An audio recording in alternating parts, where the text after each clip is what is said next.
पहला प्रश्न है, प्रश्नों के उत्तर एक एक वाक्य में लिखिए। अपना फल कौन नहीं खाता? तो अपना फल कौन नहीं खाता? हाँ, तो उत्तर होगा पेड़ वृक्ष अपना फल खुद नहीं खाता है। अपना फल कौन नहीं खाता? पेड़ या फिर वृक्ष अपना फल नहीं खाता। फिर है दूसरा प्रश्न, तुलसीदास सबसे हिल मिल कर रहने को क्यों कहते हैं? तो तुलसीदास सबसे हिल मिल कर रहने के लिए क्यों कहते हैं? क्योंकि हिल मिल कर रहने से आपस में प्रेम बढ़ता है ना। क्योंकि हिल मिल कर रहने से आपस में प्रेम भाव बढ़ता है। तीसरा प्रश्न है, आप गरीब लोगों की मदद कैसे कर सकते हैं? तो हम गरीबों की मदद कैसे करेंगे? तो हम गरीब लोगों के बच्चों को पढ़ाकर और उनके शिक्षण की समस्याओं को सुलझाने में उनकी मदद करेंगे। चौथा प्रश्न है, प्रेम के धागे में गांठ कब पड़ जाती है? तो प्रेम के धागे में गांठ कब पड़ जाती है? तो टूटे हुए प्रेम के धागे को फिर से जोड़ने पर उसमें गांठ पड़ जाती है। टूटे हुए प्रेम के धागे को फिर से जोड़ने पर उसमें गांठ पड़ जाती है। पांचवा प्रश्न है, कबीर किस पेड़ को महत्व नहीं देते हैं? किस पेड़ को जिससे फल लगते हैं पर बहुत दूर लगते हैं, पर वो आने जाने मुसाफिरों को छांव नहीं देता है, तो वो कौन सा पेड़ है?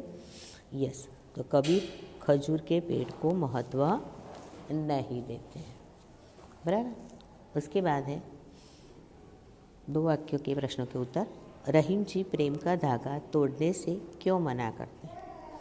तो रहीम जी प्रेम का धागा तोड़ने से क्यों मना करते हैं?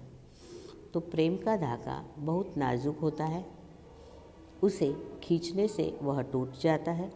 एक बार टूट जाने पर फिर से जुड़ता नहीं, और जुड़ता है तो उसमें गांठ पड़ जाती, पहले जैसी मिठास नहीं रहती। समझ में आया? प्रेम के धागे में गांठ कब पड़ जाती है? तो प्रेम का धागा नाजुक होता है, उसे खींचने पर वह टूट जाता है, फिर टूट जाने पर वह जुड़ता नहीं, और यदि जुड़ता है तो उसमें गांठ पड़ जाती है। तो पहले जैसी, कहने का मतलब कि उसमें पहले जैसी मिठास नहीं होती। इसलिए रहीम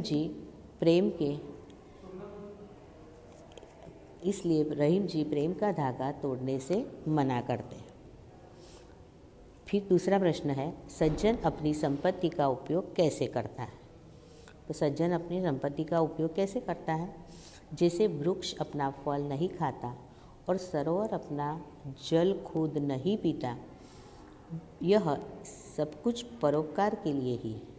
ठीक वैसे ही सज्जन अपनी संपत्ति का उपयोग परोपकार के लिए ही करता है। तीसरा प्रश्न है, साधु कैसा होना चाहिए, क्यों? तो साधु सूप जैसा होना चाहिए, यानी कि सूप जैसे स्वभाव वाला होना चाहिए। कि सूप कैसा होता है कि भाई अच्छे अनाज को अंदर ले लेता है और कचरे को बाहर निकाल देता है, बराबर। तो अंदर और कचरे को बाहर फेंक देता है। उसी तरह साधु पुरुष को तत्व की बातें ग्रहण कर व्यर्थ बातें उड़ा देनी चाहिए। It's clear? ठीक है, चलो फिर हम आते हैं। देखिए, प्रश्न नंबर है हमारा, किसका मुंह काला होता है? तो मुंह किसका काला होता है? है ना। तो चोरों का मुंह काला होता है। फिर पहली के अनुसार सबके ऊपर कौन लेटा हुआ है? तो पहली के अनुसार सबके ऊपर बादल लेटा हुआ है। तीसरा प्रश्न है, माचिस का मुंह कैसा होता है? तो माचिस का मुंह काले चोरों जैसी तिलियों से भरा हुआ होता है। फिर ओस किसकी पोती है? तो ओस बादल की पोती है। गहने बनाने का काम कौन करता है? तो गहने बनाने का काम कौन करता है? सोने के गहने बनाने का काम सुनार करता है।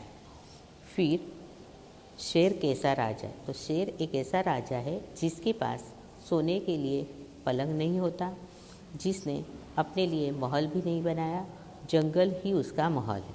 उसके पास धन संपत्ति का खजाना भी नहीं है, फिर भी वह जंगल का राजा है। फिर बादल का बाप और बेटा कौन है, कैसे? तो बादल का बाप और बेटा पानी है। पानी की भाप हवा में जाती है, जिससे बादल का जन्म होता है, और बादल के पिघलने से पानी बारिश बनकर जन्म लेता है। फिर माचिस से उजाला कैसे होता है? तो माचिस के काले मुंह वाले चोरों को पूंछ पकड़कर खींचा जाता है, तो तीलिया के जलने से उजाला होता है। बराबर। फिर है जोड़ बनाइए उचित। बराबर। तो पहला है चारपाई, यानी क्या है? यस, तो चारपाई में सोने की चीज़। फिर माचिस, चोरों का महल। फिर ओस, बादल की पोती। फिर बादल, पानी का बाप। और फ़ोन जो है वो चुगलखोर। इसलिए तो इस प्रकार हमने आपको 1 से 8 तक का रिवीजन करवाया। अब आपको ये सारे वीडियो एक बार पढ़ लेना, जिससे आप परीक्षा में अच्छी तरीके से लिख पाओगे। Okay, take care and best of luck. सुंदर अक्षरों